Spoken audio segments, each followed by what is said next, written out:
तबलीगी जमात गलत है या सही, इसे लेकर काफी वक्त तक देश में बहस छिड़ी रही। सोशल मीडिया से लेकर सड़कों तक ये मुद्दा छाया रहा, लेकिन कोर्ट ने ऐसा फैसला सुना दिया है जिसके बाद आरोप लगाने वाले लोग ही कटघरे में आ गए हैं। उन पर ही सवाल उठने लगे हैं। जी हां, दिल्ली की अदालत ने अपने फैसले से साजिश का खुलासा कर दिया है। मार्च के अंतिम सप्ताह में स्वास्थ्य मुसीबत बढ़ाने के लिए सीधे सीधे तबलीगी जमात को कसूरवार ठहरा दिया गया। बीजेपी के तमाम नेताओं ने बिना सबूत के तबलीगी जमात पर इस तरह की तोहमत लगाई कि वो ही दोषी हों।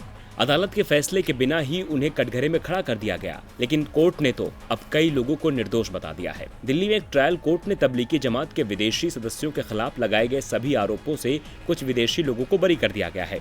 इन विदेशी नागरिकों पर आरोप हटाने के साथ मुख्य मेट्रोपॉलिटन मजिस्ट्रेट गुरमोहन कौर ने कहा कि कोई भी ऐसा दस्तावेज नहीं पाया गया है जो चार्जशीट में लगाए गए आरोपों के साथ वर्तमान मामले में आरोपियों को जोड़े।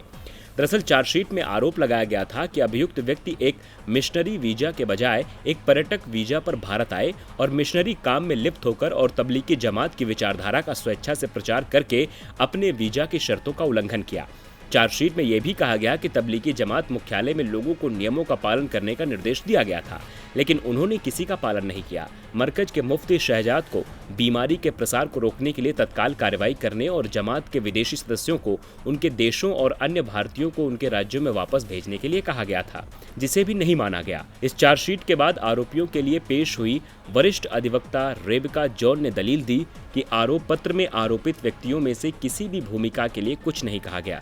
सुश्री जॉन ने तर्क दिया कि MHA वेबसाइट पर उपलब्ध वीजा दिशा निर्देशों के अनुसार आरोपी व्यक्तियों को तबलीगी जमात सहित किसी भी धार्मिक स्थान पर जाने और शामिल होने से प्रतिबंधित नहीं किया गया था।